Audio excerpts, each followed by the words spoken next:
या 3 दिवसामध्ये MSFची आउटडोअरची एक्झाम आहे। तर त्या आउटडोअर परीक्षेमध्ये 25 मार्कासाठी तुम्हाला तोंडी परीक्षेसाठी प्रश्न विचारले जातील।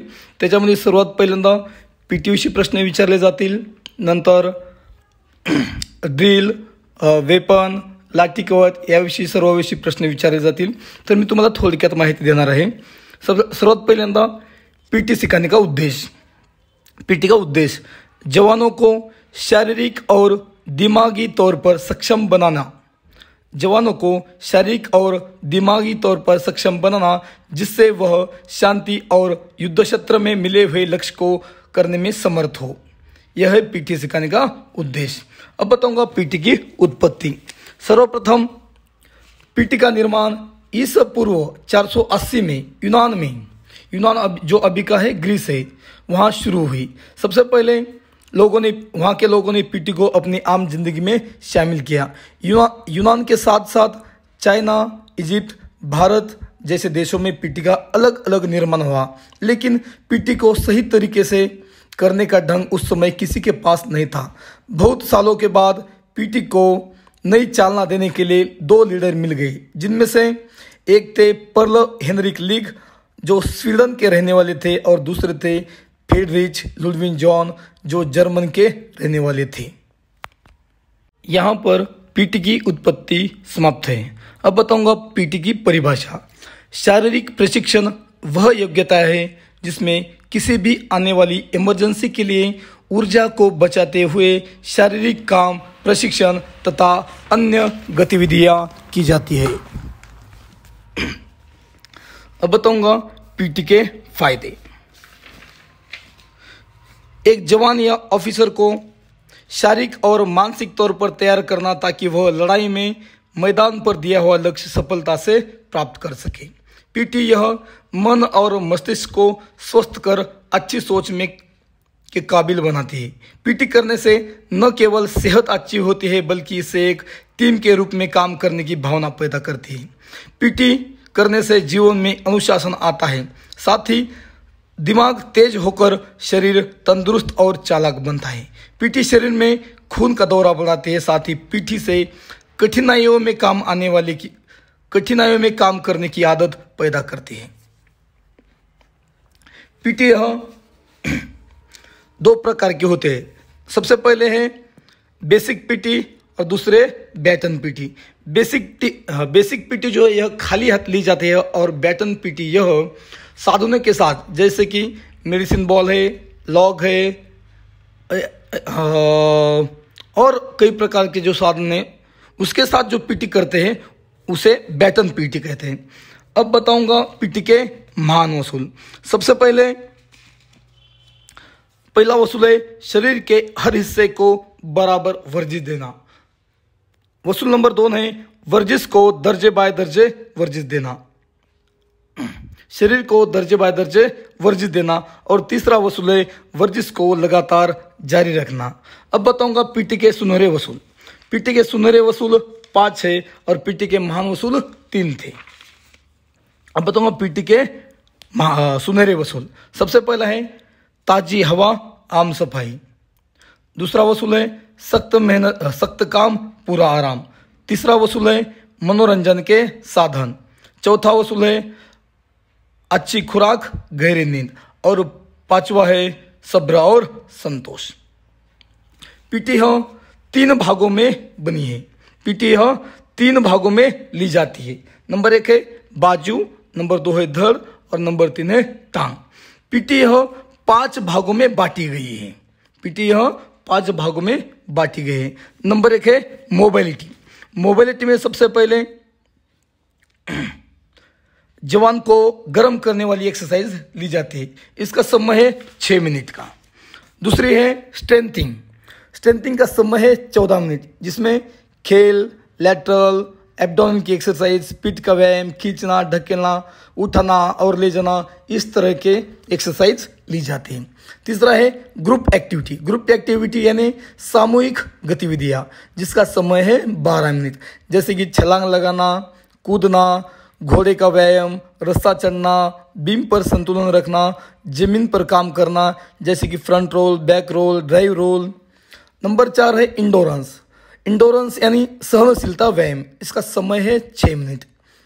3 मिनट इसमें है, 3 मिनट तेज चलना, 3 मिनट दौड़ना। और सबसे आखिरी है 5वां करेज। करेज यानी क्या, चाल ढाल, इसका जो समय है वो है 2 मिनट।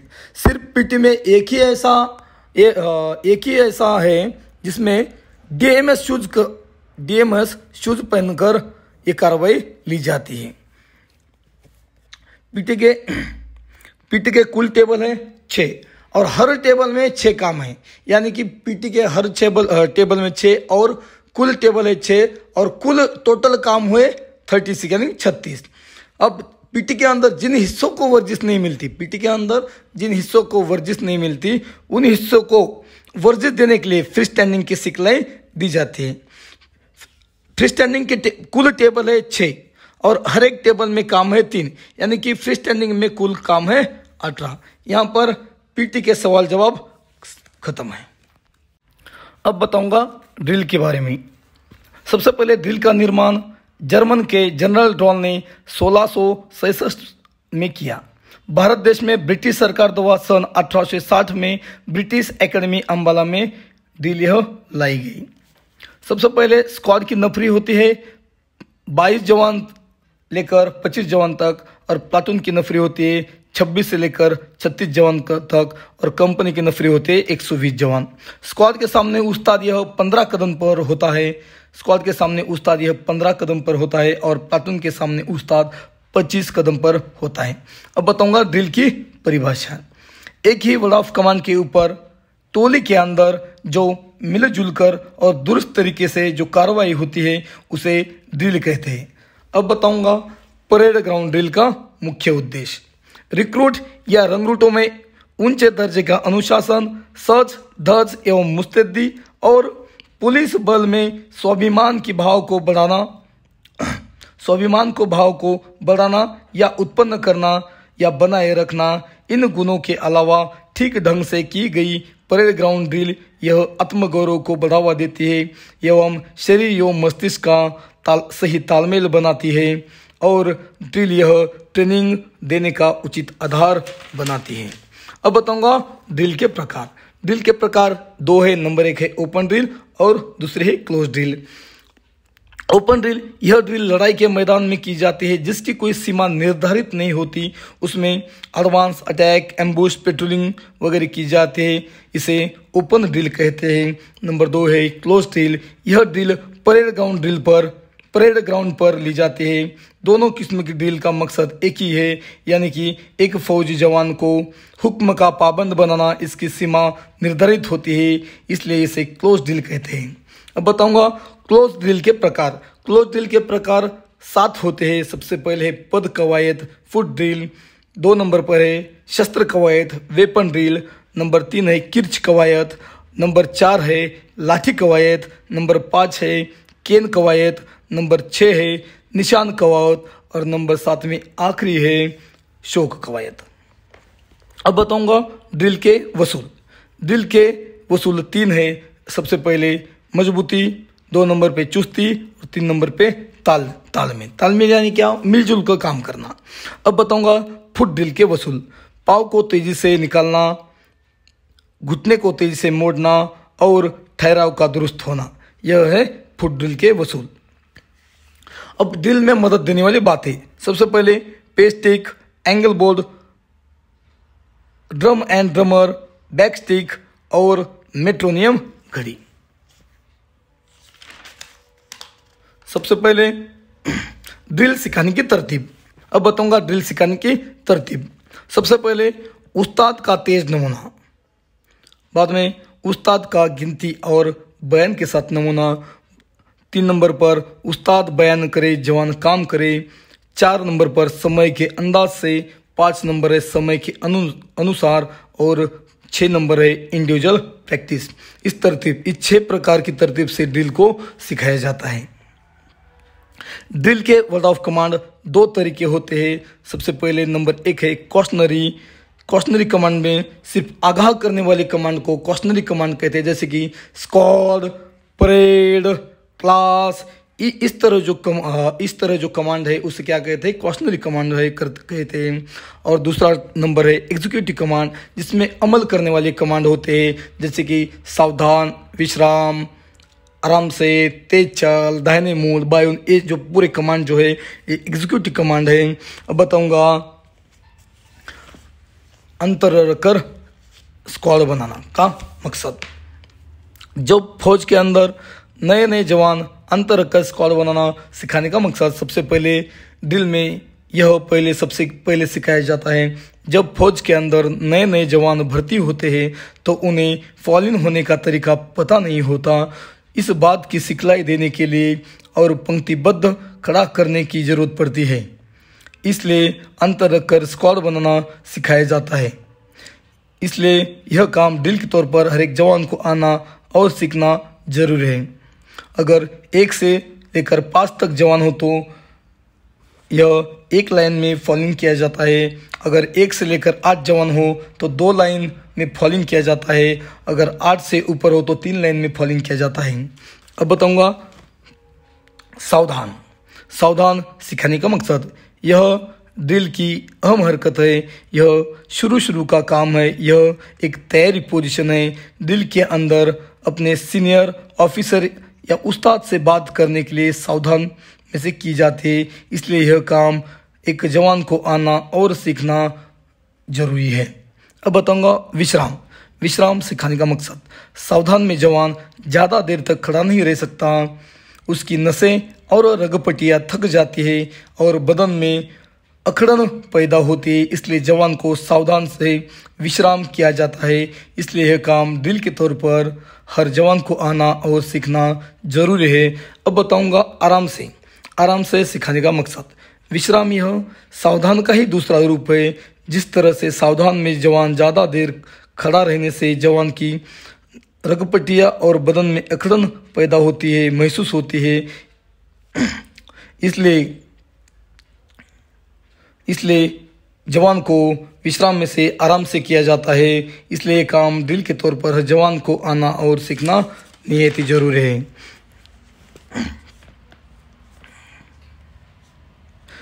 साथ ही विश्राम यह आराम से विश्राम यह सावधान की दूसरी पोजीशन है। इसमें जवानों की शरीर पे थकान या अकड़न महसूस होती है। इसलिए जवान को विश्राम में से आराम से करने की जरूरत पड़ती है। अब बताऊंगा सजना। सजना यानी क्या?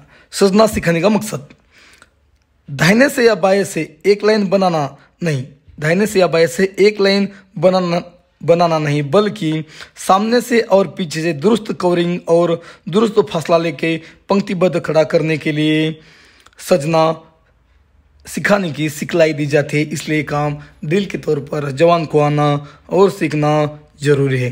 अब बताऊंगा दाहिने सज सिखाने का मकसद, दाहिने से ड्रेसिंग और सामने से कवरिंग करने के लिए दाहिने सज की सिखलाई दी जाती है। अब बताऊंगा बाएं सज सिखाने का मकसद, बाएं से ड्रेसिंग और सामने से कवरिंग करने की सिखलाई देने के लिए बाएं सज की कार्रवाई की जाती है। अब बताऊंगा मध्य सज सिखाने का मकसद, दाहिने से और बाएं से ड्रेसिंग, दाहिने और बाएं से ड्रेसिंग और सामने से कवरिंग, ये कार्रवाई अलाइनमेंट लाइन पर आमतौर पर की जाती है।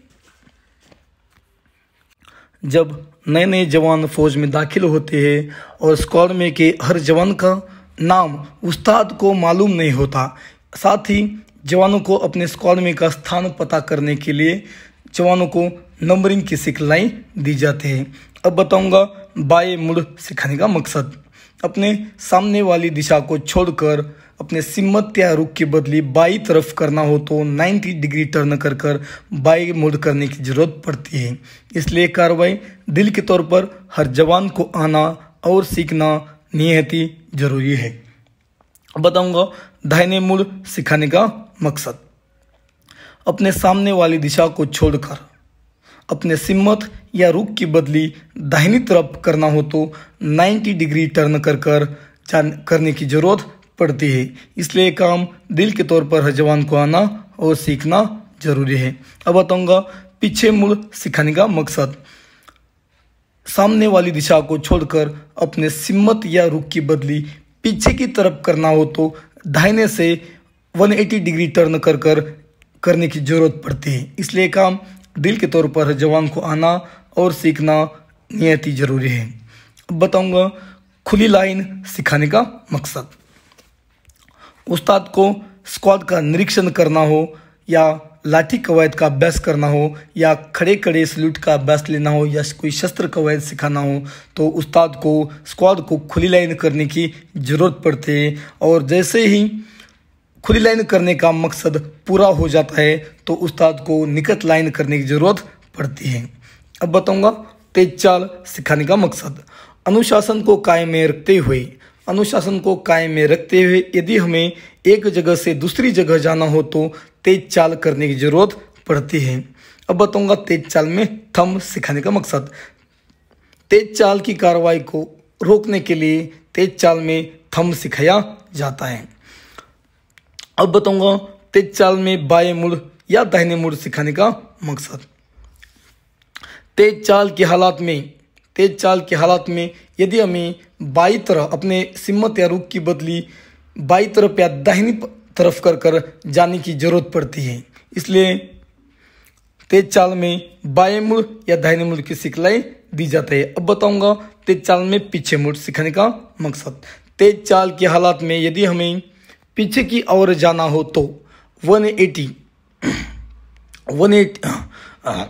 तेज चाल की हालात में यदि हमें पीछे की तरफ जाना हो तो अपने सिम्मत या रुख की बदली पीछे कर जाने की ज़रूरत पड़ती है। इसलिए तेज चाल के हालात में पीछे मुड़ के सिखलाई दी जाती है।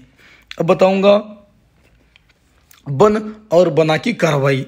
सबसे पहले बन की कार्रवाई में फॉर्मेशन को कायम में रखते हुए यदि हमें फॉर्मेशन को कायम में रखते हुए दिशा की बदली करना हो तो बन की कार्रवाई की जाती है।